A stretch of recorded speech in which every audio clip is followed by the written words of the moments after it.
Ladies and gentlemen, up next, we're kickstarting with our very first panel discussion.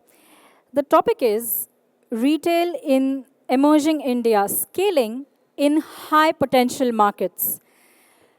To moderate this panel, join me in welcoming to the stage Mr. Rajesh Jain, MD and CEO, Lacoste India. Ladies and gentlemen, let's put our hands together for Mr. Rajesh Jain. And now our panelists. Let's welcome to the stage Mr. Abhishek Bajpai, CEO, Apparel Group India Private Limited. Let's put our hands together for Mr. Abhishek Bajpai. Welcome, sir. Mr. Ankur Damani, Country Head, Sri Lanka and India, Triumph International Private Limited. Mr. Devesh Nichani, Industry Head, E-com and Omnichannel Retail, Meta India. Let's hear it for Mr. Devesh Nichani. Ladies and gentlemen, can we hear the applause louder, please? Let's get some energy into this hall. Mr. Johnson Varghese, Managing Director, Fossil India Private Limited. Welcome, sir. Mr. Kunal Meghasham Gotiwarikar, Senior VP, Offline Business, Razorpay. Is Mr. Kunal here? All right. Mr. Murli Krishna B, Principal Consultant, Vector Consulting Group. Ladies and gentlemen, let's put our hands together for Mr. Murli Krishna. Mr. Siddharth Bindra, MD, BIBA Apparels Private Limited. Ladies and gentlemen, let's hear a big round of applause for Mr. Siddharth Bindra. And Mr. Siddhant Keshwani, Founder and CEO, Libas. Let's hear it loud for the gentlemen who are going to be talking about retail in emerging India, scaling in high potential markets. Over to you, gentlemen. Thank you. Good afternoon, friends. Good afternoon. Let's have a loud good afternoon. You didn't clap well, but let's have a good afternoon. Thank you. Emerging India, growing market, amazing things that are getting done in India. Am I right? Yes? Now, who can deny that? But we all know that there are a lot of opportunities in a market called India. At the same time, there are a lot of challenges. We have an amazing panel today who will throw lights on opportunities as well as challenges to understand what kind of potential India has, what kind of an emerging market it is, despite the consumption slowdown that we all retailers and developers keep talking about. India is still the fastest growing emerging major economy in the world. So with that thing, let me start with our August panel, and let me start with Johnson Varghese. Johnson Varghese, the CEO for Fossils. Johnson, we keep hearing about this emerging India, and different brands have different opinions about India. Some brands say that the consumers are pushing back the prices, the rising prices.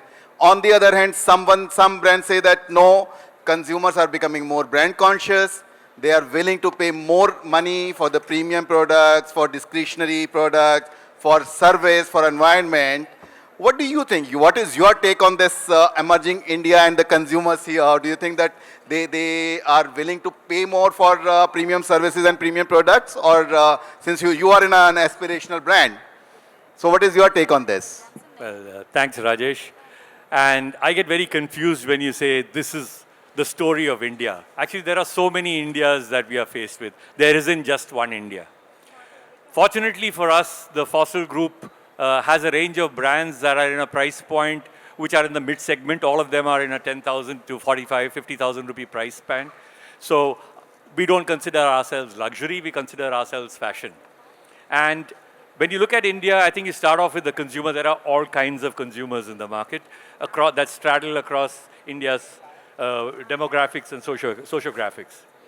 When you look at business from the audience that we consider our total addressable audience, we're looking at 18 to 25. We're looking at people who are youthful, have a sense of fashion. And I must tell you, that's a very vibrant part of India. That's the part of India that aspires to live a global life. That's a part of India that travels abroad frequently. That's a part of India that's absolutely wired to social media. And very often our customers are better informed about our brands and our products pretty much as soon as the products are available across in any other part of the world. So if you ask me specifically for the Fossil Group, our customers, a lot of them have been our customers for many years. I think they're quite comfortable with the brands that they know, the brands that they experience, and if that experience is something that they fit into, something that they absorb, we clearly see a trend of premiumization happening. So this is not just a price increase from inflationary aspects, but truly in terms of moving up the ladder in terms of prices. So I don't know if I speak for all of India. I certainly don't, but I can speak for the aspirational class of young Indians, and all of us know that youth below the age of 35, India has the largest population of such youth. They have a mindset that allows them to actually buy into fashion, move up into premiumness, and we are clearly seeing that happening in all aspects and all our brands that we are dealing with. There is a move to premiumness. See, so when you talk about the young profile of the customers, we're also looking at that same young profile. They're shifting preferences, shifting expectations. How do you think that is taken care of by your brand? Correct. I think that's a far more valid question from our perspective, because along with the willingness to try out new brands, to try out new experiences and new brands, is the reduction in the loyalty perhaps for individual brands. And I think it's all to do with being able to deliver consistent and ever-improving performances in the interaction with the consumer. The consumer is not just buying into the product, is buying into the entire brand experience.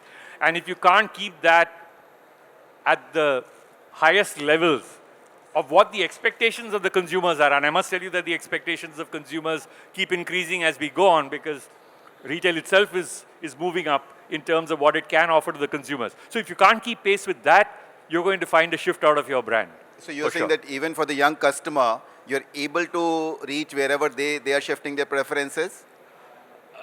Easier said than done. Yeah. The good news is that we are growing. So hopefully our customers are still latched on to us to allow us to grow, as it were.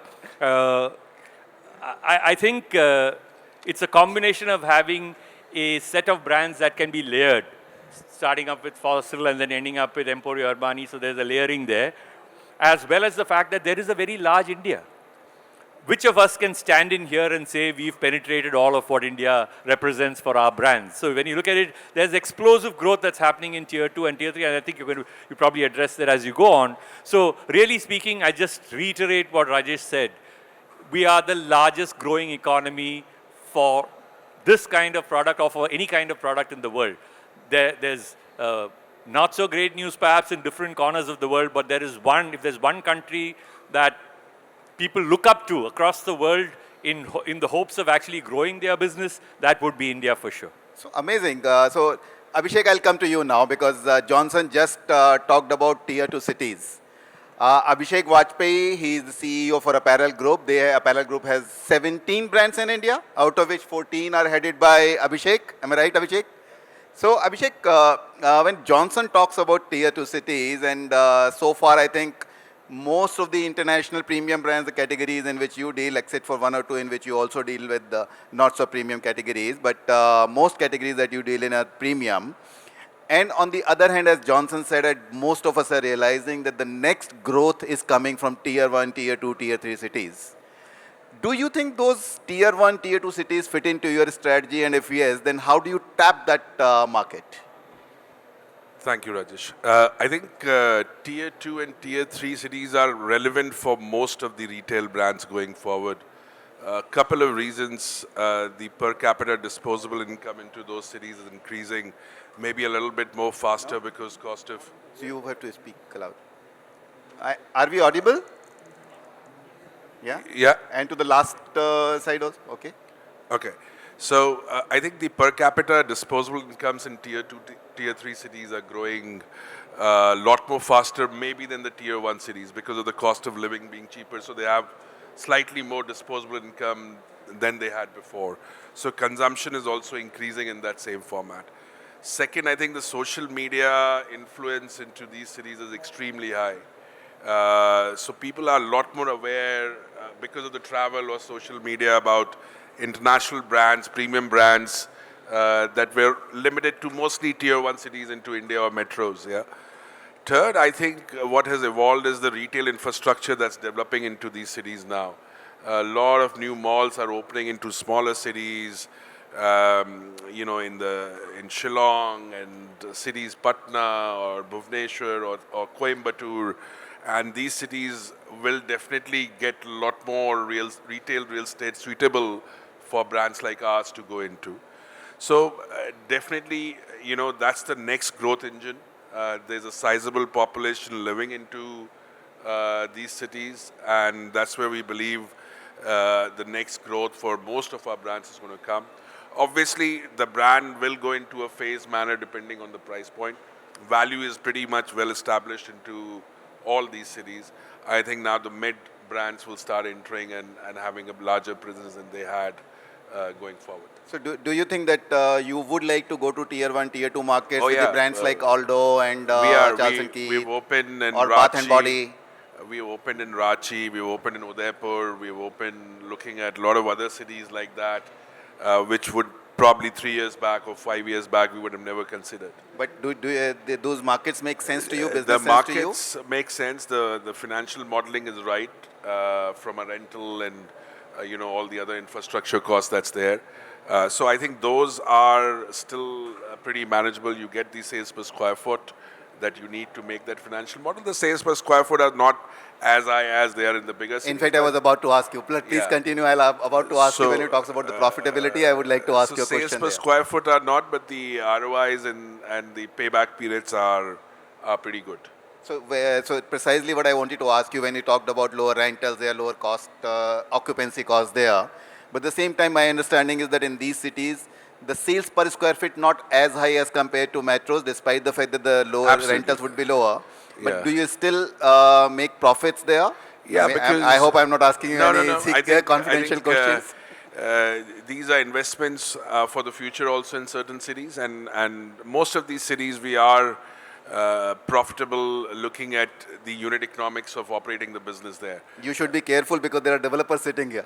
No, I tell They might everybody raise their in India, rentals hearing this. in India there are very few malls with the population size of ours and the growth that we are seeing into the market. We should have a lot more real estate than we have today. So that's an opportunity for every Amazing. developer. Thank you, Abhishek. Ankur, I would like to ask you the next question. See, we hear a lot about e-commerce, social commerce, lot of other things online, social media, etc. But in a country like India, people still like to go to the stores. They still like to have the complete experience. But at the same time, stores may not be profitable because there are so much high occupancy cost. The sales per square feet may not be so high. How do you think that these physical stores that you have, how would you attract the customers? How would you keep them relevant and profitable both? Thank you, Rajesh. Good afternoon. So, of course, I think e-commerce has exploded post-COVID for most of the brands, and it's a very, very important channel even for us, despite the fact that we are in the lingerie category where touch and feel is very important. E-commerce, I think, has evolved over a period of time, and for a brand like us, which is so aspirational, online discoveries, social media impacts have become so powerful that even in tier 3, tier 4 cities, the aspirational customer can still buy the brand. So I think that's one very important aspect of e-commerce that takes you, to corners of India where your consumer is, but you cannot go offline. So I think it's a very, very important channel from that aspect. And then, of course, with quick commerce now, I think there is another disruption happening. However, for our category, I think it would be very limited because the complexity of size and inventory management, I think it's a completely different world which is away from fashion, where the number of sizes are maybe 6, 7, whereas for us it's like almost 30. So I think quick commerce, how much scale we'll be able to do will again pan out over time. But I think these are really important channels from a customer accessibility point of view and from the point of view of how much you want to grow. Having said that, lingerie is a very, very intimate product category. It's a category which is so personal. So brick and mortar, I think, is very, very big. Consumers still would like to go and touch and feel. And I think fits and fabrics play such an important role that, of course, when you know the brand, when you know your size, it's easier to shop online. But eventually, you would still like to go to an offline store and get that experience and try out different styles. So I think it's very important how we keep getting the consumer back into the offline store as well. And one of the most important things, a key ingredient for the offline channel is consumer experience. And I think when you want to become big, how much experience you provide to the customer, how much consistent you are, I think that will really give you the leverage to scale up. So one of the very interesting consumer engagement activities that we do offline and which has been very, very successful, I would just like to give an example about it. So a lot of surveys and our own research says that more than 60% women, and yeah, it's very staggering, but more than 60% women don't know the right bra size. And that prompted us to do what we call the bra fit challenge. So basically what happens is a consumer walks into an offline store. If she is able to guess the right bra size, we give her an incentive, which is a gift, coupon or something like that. But the good part is that they don't know their size for most part. And the entire education from our sales advisor in terms of, educating the customer how to, measure their right size, which is the right bra for them, what works, what does not work, and why is it so important in the long run. So I think these are some of the things that really educates the customer. It's not a sales pitch, so it's more of building trust and confidence into the consumer. So I think it works really well for us, and I think this kind of an experience really sits in the consumer's mind, because today you just don't need the consumer mind share, you also need a share of their emotions. And I think we are a category where emotion and personalization plays a very, very big role. So I think this is something that has worked really well. We are scaling it up in a big way. We are now doing like a condo carnival where we are going to 40 upscale societies in Mumbai and Thane. So this is our first pilot. We are targeting like more than 30,000 apartments, communicating this entire bra fit challenge. And I think it just builds that awareness and education in the women and breaks that taboo. So this is something that we are doing at a larger scale. So, Ankur, just hang on there. Sorry, friends, I forgot to mention that Ankur is the CEO for Triumph, the lingerie brand. Ankur, I want to ask you, when you said that your consumers, many of them don't even know their sizes. So, when it comes to e-commerce, do you have any e-commerce presence, and what kind of percentage of business that you derive from e-commerce business? So we are present across all marketplaces. We have our own DTC site. Yeah. So the contribution is increasing every year. Currently, it's about 20%. 20%? Yes. And despite the fact that the consumers are not even educated about their bra sizes. So I'll tell you what happens is, of course, e-commerce is a lot about accessibility and convenience. So there are a lot of customers who know their bra size. They think they know and they order it and they keep buying. So that's and one then they part also of it. return. Yes, and then the other part of it is that when the consumer is not very sure, so they'll order 3 sizes.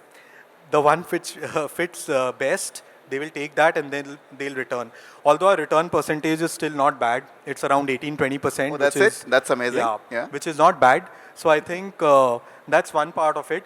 But how we bridge the online and offline world is that again, we have a proprietary bra calculator. So it's again a very nice educational tool for the consumer. How do you check your size and what is the recommended size for you? So I think that solves the problem for a bit. But then, of course, I think there are a lot of consumers in terms of convenience and in terms of aspiration who buy online. And eventually, yeah, there are some challenges in terms of returns, in terms of finally getting the right size. But once consumers get the size, and I think it's a very high repeat purchase business if you have your product right. And we manufacture in our own factory in Chennai. So I think which gives us a very, very good leverage. So we've been traditional manufacturers. So I think for intimate wear, the fits are really, really important. So more often than not, once you get the right fit, you will not change the brand and you will keep buying again and again. Perfect. Siddharth, I would like to come to you now, and the question is, since we just touched upon the topic about e-commerce and which opens up the Pandora's box. E-commerce, of course, it is a great channel of distribution, great channel to reach out to your customers. But at the same time, it has its own ecosystem, and that ecosystem, unfortunately, also capitalizes, apart from convenience, it also capitalizes on discounts, price wars, and to some extent, it dilutes the brands. You have done it wonderfully well. I would like to ask you, how have you managed to do it in such a manner that without diluting your brand, without compromising on the brand's DNA, you have been able to make a good presence on online channel? And Siddharth owns BIBA and Rangriti, two great brands. Thank you, Rajesh. Good afternoon, everyone. Nice to be here. I think the e-commerce space, it's a very, very large space, very large market. And I think every brand has to be able to try and leverage that platform and that channel to be able to reach out to consumers. I think the nature of the channel is that people are wanting it at a discounted price or a better price. And that's I think, par for the course out there. I think it's a great channel to be able to bring new consumers into a brand. When you have a premium brand, there are a lot of aspirational customers that normally come and buy you off a discount, buy you off a sale, and are able to access the brand around the year in that sense of it. I think every brand has to decide what is the kind of philosophy they have on the channel. For us at BIBA, we're not driving growth on that channel beyond a point because of discounting. I think it's a fine balance. That's not growth that we would want in our brand, and that's our current way of looking at the business. And you are able to drive your online channel customers to your stores also? Not as much as one would like to. Yeah, of course. For sure. One would like I this think guy. it's still, I mean, there is, no, I think the overlap is there, but much lesser than one expects. I think we are also building, we've just gone on to Salesforce. We are trying to build better CDPs and marketing tools where everything can integrate. But it's not that we are able to very directly influence online to offline. The opportunity is very large. So I wouldn't say it's not possible. I think how can one figure out how to do this more often and actually look at the consumer as one. Today at BIBA, we look at the consumer as one consumer. It's not an online consumer and an offline consumer. I think 4 or 5 years back, it was an online consumer, separate database and stuff like that. But I think the art of it is really how are you communicating with the consumer. Yeah, so again, coming back to the same question, because in your case, your products are something that one would like to touch, feel, try out. So in your case, what would be the percentage of online business for you as compared to offline? And let me tell you why I'm asking this question in this session, because India, when it is emerging, it is growing, especially for retail, and especially after COVID. I think online channel has given a big flip to all the retailers.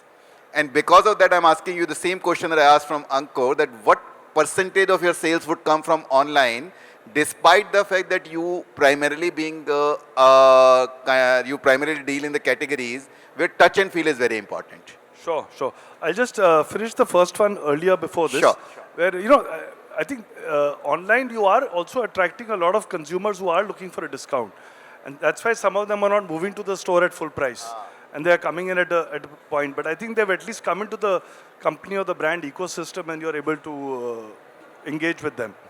I think consumers in India are extremely comfortable buying online. We started a BIBA by Rohit Bal collection around 7 years back. It was a 10,000 rupee product, and we were surprised it was selling off online then. So I think if customers have trust on the brand or the platform where they are buying it from, they feel they can return it. I think customers are extremely knowledgeable and comfortable to buy online.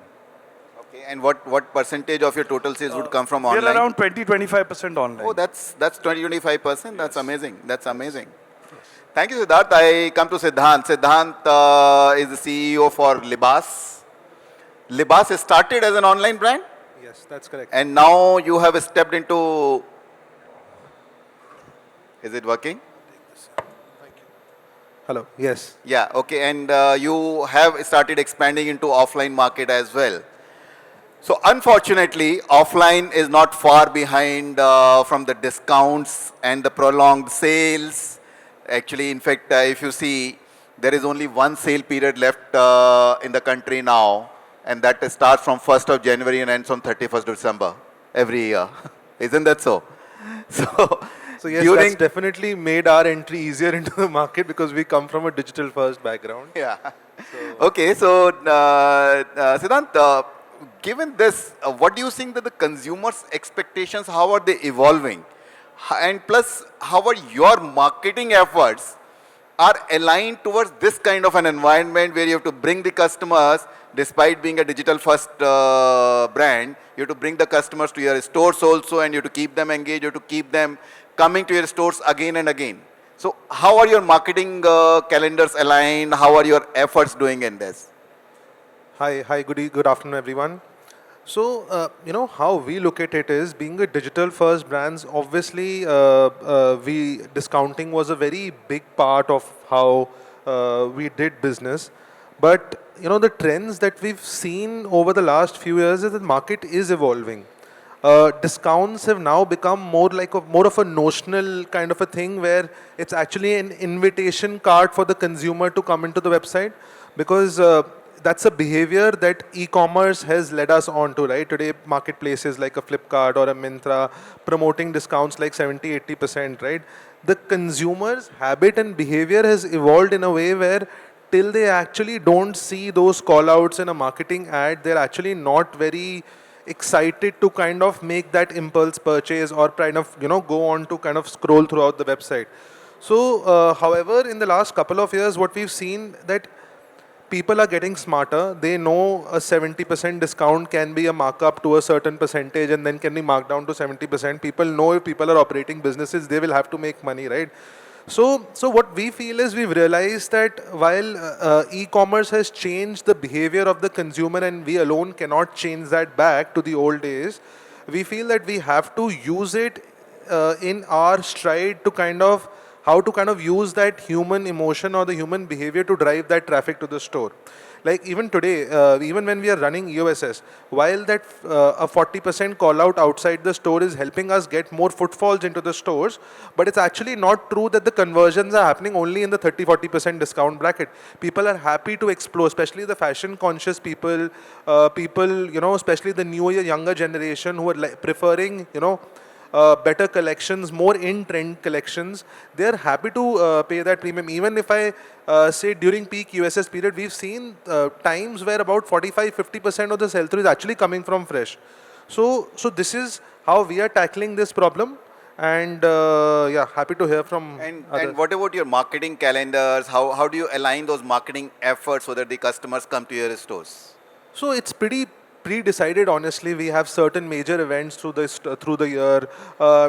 I mean, fortunately, we now start the year with a calendar. Like last month of December is actually our complete calendar for the next year is pretty much frozen. That this is the time where we're going to have EOSS. This is when Diwali is going to happen. This is when the Holi offers are going to come in. So, but we take every event or every festival very seriously, and you know, whether it's about building campaigns, whether it's about building, we take each and every occasion that comes where people are actually looking out to go out and shop. We use all those to kind of attract those consumers to the stores and online as well. So amazing. So taking cue from your marketing side, and let me come to Devesh. Devesh comes from Meta. Devesh, just a sec before you come, because Kunal came in late. So I would just like to introduce Kunal. Kunal represents Razorpay. I'll come back to you with question later, Kumar. Just wanted to introduce you first.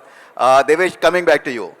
See, in this market, when most retailers would like to go for targeted customers, they don't want to advertise in general and keep wondering whether my print ad has reached my audience, whether my TVC has reached the right audience, and they end up spending a lot on those channels. Actually, it used to happen earlier, but now everybody wants to have a targeted advertisement. They want to reach the TG only. In this environment where there is a lot of clutter, how do you think the brands can leverage a platform like Meta or social media to make the brand stand out? It shouldn't become a part of the clutter. It should come out separately as a brand. It should have its own identity. It should represent its brand ethos. It should represent its DNA and reach out to the right TG. How can the brands leverage that? Awesome, thank you for that. Hey everyone, it's great to be here firstly, and I'm sure everybody's wondering why is Meta here in a panel filled with retailers and what role do we have to play in all of this. So maybe I'll just start by taking a second and giving that context. I think since COVID, if I just sort of give a zoomed out view, what we've really seen is that retail wasn't one of our largest verticals, but actually over time has become one of our fastest growing emerging verticals. And the reason for that is, of course, COVID forced people to sort of start shopping online, and therefore a lot of retailers had to eventually figure out how do they make their presence online really, really work for them so that eventually their business doesn't really, it's obviously they all were affected, but they would try to sort of limit that effect in the process of that anyway. Now, if I look at least our role in all of this, what we've seen, and I think I'll bring it back to your question as well, what we've seen over the past couple of years is that some retailers have really cracked the code of figuring out the words omnichannel, or like how to really use omnichannel and how not to use it. But I think today, even if you go around the room and ask every retailer what is omnichannel, I'm sure everybody's definition is different. Right? And I think that is what we're trying to solve and trying to help. At least for us, the way we see it, Omnichannel is basically giving your brand the best chance to be discovered online and allowing the user to consume wherever he wants to consume, right? So how do you really aid that discovery?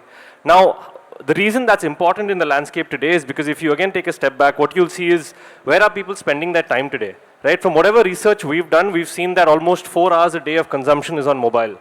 About 2 hours is on television and all the other traditional platforms. You're saying 4 hours on an average? On mobile, on just your cell phone. You're saying the entire population talking about, or some particular... In India, the average consumption and how much time people spend on their mobile is 4 hours a day. 4 hours a day? 4 hours a day, wow. Right? And TV and all other platforms put together is about 2.5 hours, right? So therefore, automatically what's starting to happen is users are discovering brands online, right? In a survey that we did, we found that 80% of people who are on social media discovered a brand that they consumed online first and then they shopped offline, right? And what also lands up happening is that users who discover you online land up coming in store and actually buying a higher value product. Because they've done their research, they know what they want, and therefore it's more likely for them to come in and almost like either buy a secondary item or upsize the item that they originally planned to buy as well, right? So I think across the funnel, that's sort of what we've seen play out. Now, if I bring it back to your question of what retailers can really do to tap into this, if I look at how our platforms can be used today versus how it's being used, I don't think everyone utilizes it fully, right? If you again go around the room and ask everyone what is their social media strategy, you'll get a different answer from everyone else. But largely, if you put it all together, the trend is that they probably will be tracking likes, comments, and shares. When that should be one part of your strategy, which is engagement, but not the only strategy. Because today you have tools out there that can actually drive direct footfalls and allow you to track store sales on the back of all of your campaigns. So at least for us, the framework that we tell every brand out there, irrespective of whether they start online or offline, is find a way to have a really good D2C presence, be on marketplaces. The easiest thing that you can do is actually go ahead and upload your catalog on Meta, right? And eventually promote that. Just start by doing that because our algorithm and AI takes care of the rest, right? Start by doing that, aid your discovery, get people to eventually come in store, and all of the measurement suites are there to eventually help you track how do you go ahead and see how many people saw and eventually came to the store, right? So that's the first part. The second part of how do you differentiate your creative and how do you sort of stand out in the world of clutter, I think that's where it's very important to speak the language of the platform. Now, what is our platform language? It's really Reels, right? And again, Reels launched in the pandemic. I joined Meta about 5 years ago. It didn't exist at that time. But today, it's 60% of all time spent on Instagram is only Reels, right? And if you look at what is powering all of that, it's nothing but what we call creators or influencers, right?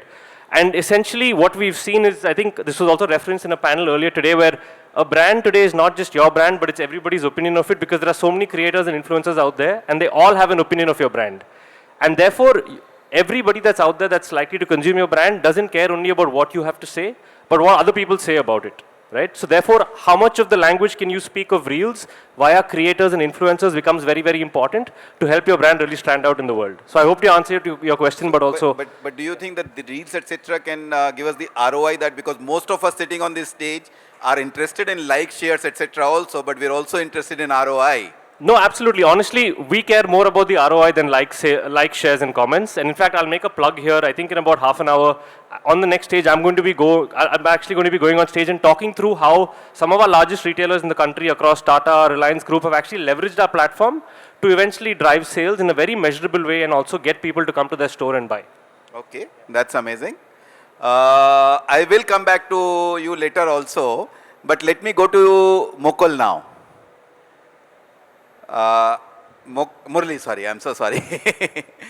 Murli, I would like to ask you a very mysterious, elusive question. I think many of us sitting here who are the retailers, because of the ups and downs that we see in the market, we are interested in knowing answer to one question. And that question is, how to make my business future-proof? Murli represents Vector Consulting. And that's the reason I'm asking him this question, because they analyze quite a lot. They analyze the market and they predict the future also. And that's why I want to understand, Murli, from you. How should a future-proof business, a retail business or a fashion business look like? How can we make it a future-proof business? Or is there any term called future-proof business? Is there any possibility of having a future-proof business? Yeah, thanks. Yeah, thanks Rajesh, and good afternoon all. See, it's the second part of the question that is interesting. Is it really something called future-proof, right? See, we at Vector are working across industries, and there is one common trend that we are seeing across the last, let's say, 2 decades, is that the world has become more volatile. The pace of change is drastically gone up. And the only way you can be future-proof is to have agility in your own organization.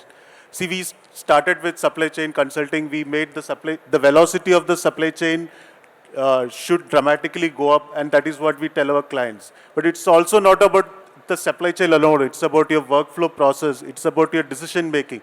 So your entire organization as a whole should become agile. And that would define, when I'm saying agility, it would mean nothing is permanent in the organization, and the entire velocity of all the processes in the organization should be fast. So that agility will define future-proof going ahead, because the pace of change is going to go dramatically up. Every decade it is going by almost twice. Now coming to retail and especially fashion, see what has changed, as he was saying, that earlier fashion was being defined by runways and trickle down from Bollywood films. Today it is being handled by actually social media influencers. So the wave of fashion, from fad to fashion, that wave is actually come down from the earlier 6 months or 8 months or 9 months to now 3 months to 4 months. But most of the retailers here and brands also have a lead time of around 6 to 9 months from concept to shelf, right? So when the fad is only 3 months old, how can you have a 6 to 9 months lead time from concept to shelf? And then probably you are going to catch the last part of the wave. Like oversize was a trend last year. it is going to be predicted that it's no longer going to be a trend this year. But many people are now developing oversized clothes. So you can be out of the market very fast. And what we have done with clients is we have looked at this entire supply chain and then helped them crash it down to 3 months or 4 months. Of course, we know the story of Zara and Zudio, but I'm not saying that you have to take that extreme. That there are some compromises. So you define your target segment, you define what is the lead time that you should have, and you should cut it down to that. But a larger part of the 6 to 9 month cycle is not within the organization. Most of them are outsourced the fabric to mills and garmenters. So you have to see the entire ecosystem that you have built as one whole box, and you should make strategic partners with the vendors as well as garmenters and fabric mills. And on the other side with the multi-brand outlets and large format stores. And then try to cut down the entire lead time to match what you want from the current. And the basic mindset which has to change is from seeing all different functions in silos. Instead of that, see the whole ecosystem as one. And we call it throughput-based decision making instead of the cost world where you see, okay, let me reduce 10% in procurement cost this year. But you're haggling with your garmenter on that. But at the other side, as he was saying, the USS, the first cut discount which you're giving is far higher, almost thrice or 4 times higher than that. Thank you, Murali. And now, Kunal, I'll come to you. Kunal represents Razorpay. I think most of us know Razorpay as an online payment solution, but Kunal takes care of the offline part of Razorpay. Am I right, Kunal?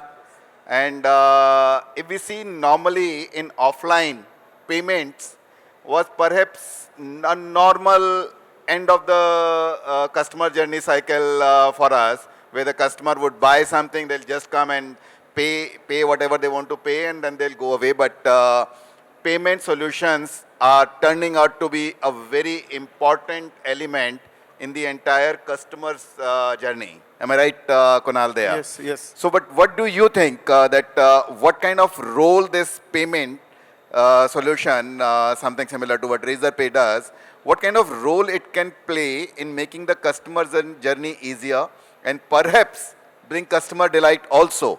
So what kind of payment solution do you think that can bring that customer delight, or at least touch upon that customer delight? Yeah. So, see, before we start, numbers speak for themselves, right? There was a point of time that 1 million POS machines in India was a dream of many associations.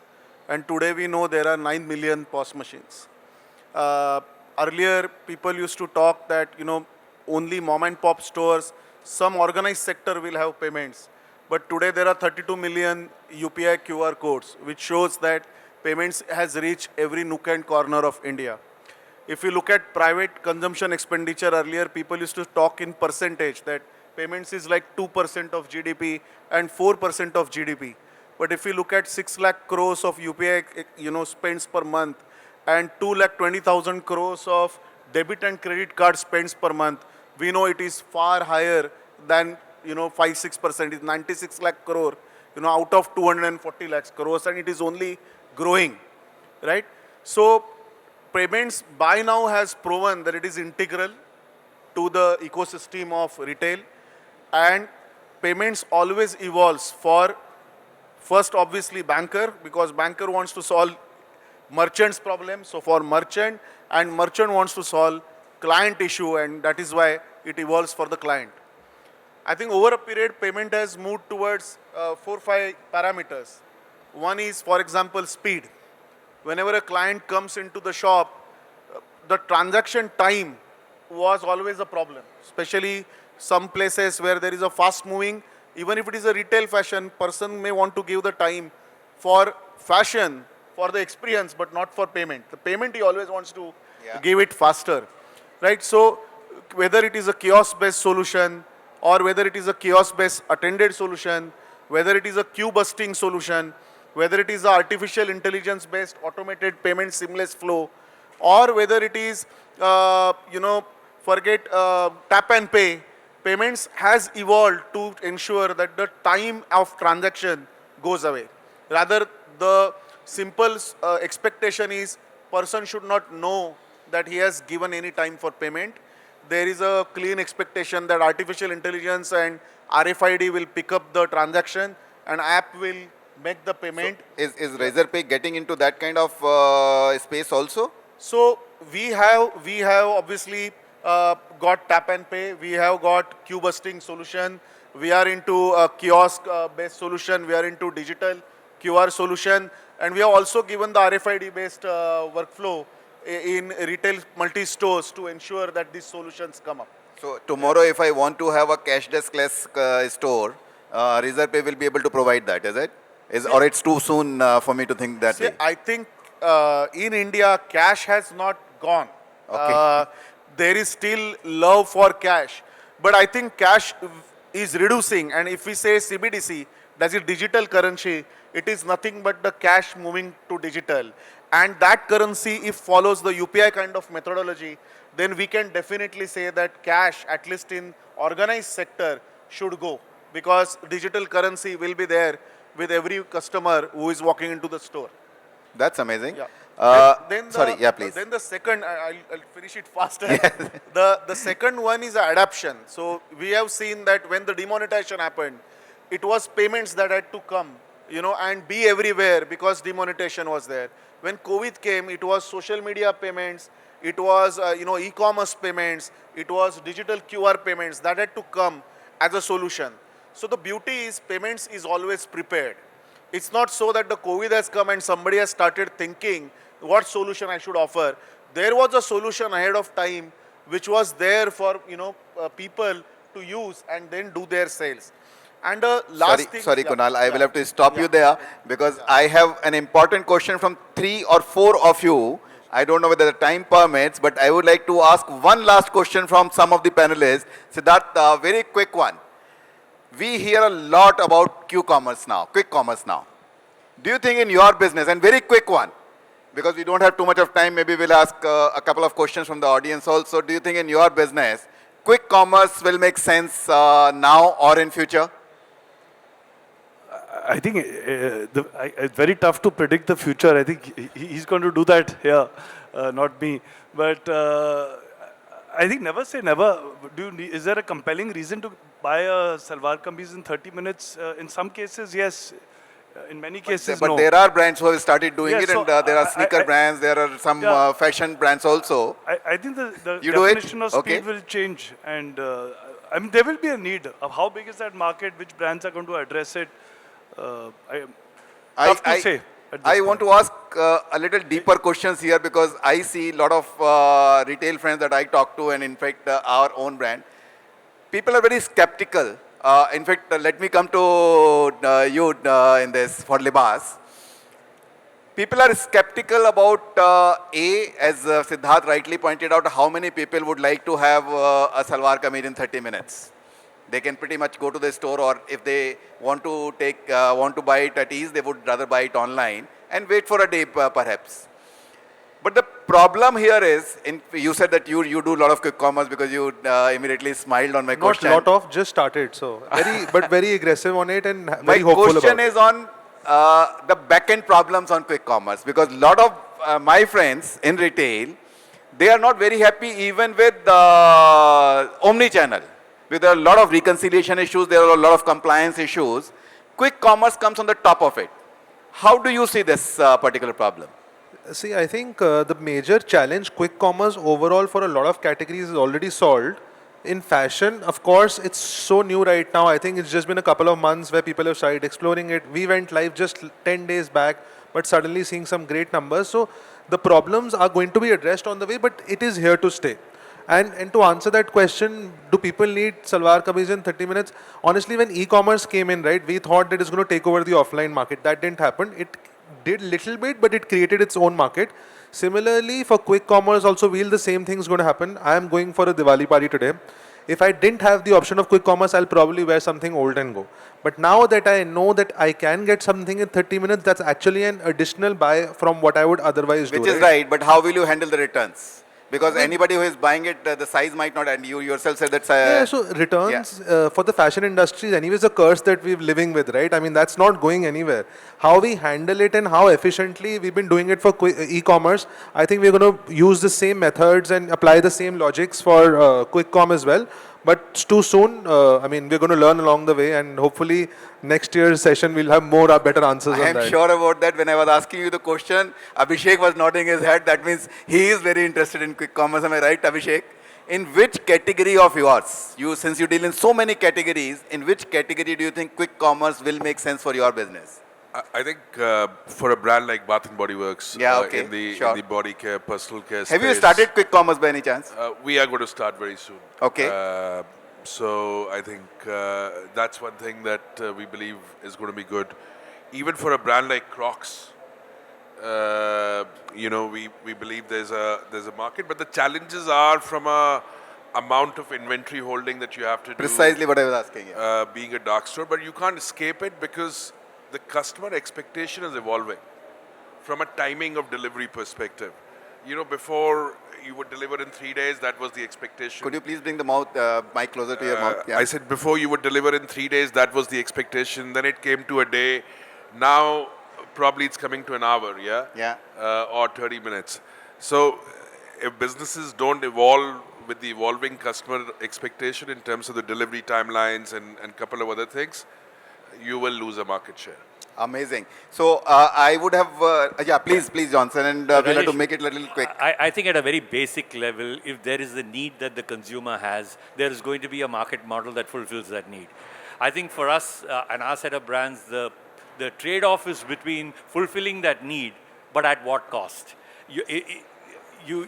The brand stands for something, and if you can deliver that service within the parameters of what that brand is supposed to stand for, it's fantastic. I think the task that all of us have to figure out for our own particular categories and brands, how do you make sure that you don't go so far outside the brand's, let's say, circumference that you would put for the brand and still deliver that service, So that's true. I think currently it varies from category to category, as Siddharth rightly pointed out. Perhaps right now at this moment, this category cannot foresee that the customers won't want a salwar kameez or a salwar suit in 30 minutes. For your category, Bath and Body, for Johnson's category, for your category, for Libas, it might make sense right now, but I think sooner or later quick commerce is going to make inroads. It can't go far. I'm sorry, I would have asked you a lot of other questions also, but I'll just say one we thing. have only 1 minute left. Yeah, I'm in rooms with a lot of quick commerce and e-commerce folks. The lines are blurring. Everyone says quick commerce is the new e-commerce. These barriers are in our mind, but we know that they don't exist anymore. I completely agree with you on that part.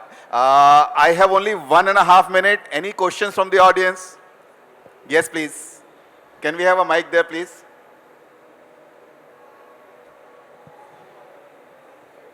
Hi, my name is Pritesh. I'm from. Could you, I think that your mic is not working. Yeah.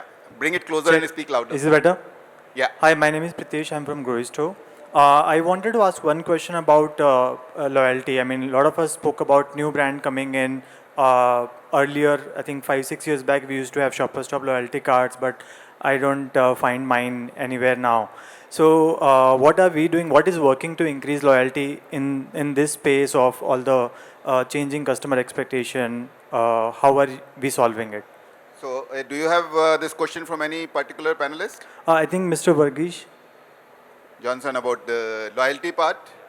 I think I briefly touched upon that earlier. Particularly if you're dealing with the 18 to 35, you better watch out. You have very little loyalty left in the game.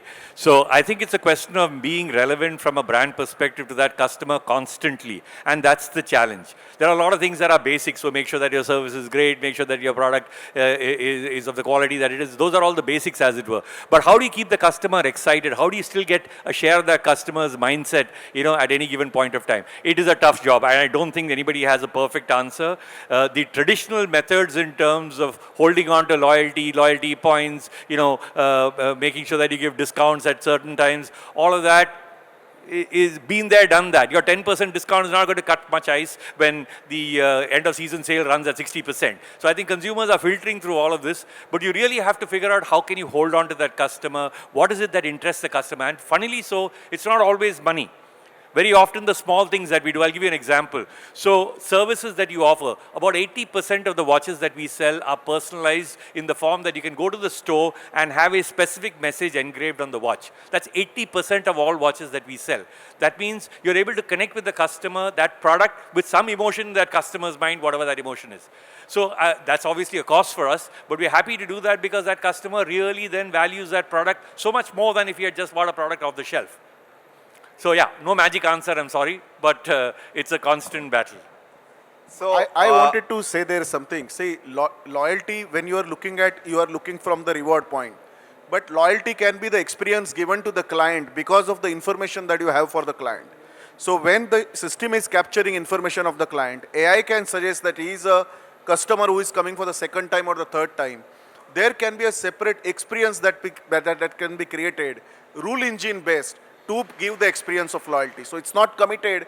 You don't have a card expenditure. You are not spending on money which is parked into escrow account, but you are still treating the client fairly. You are ensuring that you respect loyalty. So it will transform into that model.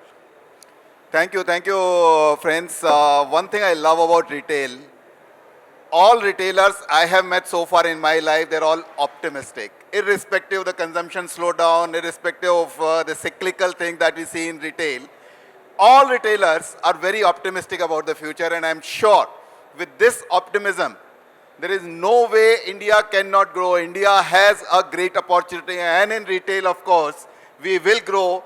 There could be a cyclical thing, some downwards, some upwards, but future is bright. Thank you, panelists. Thanks a lot. Thank you, audience. You've been a beautiful audience. Thank you very much.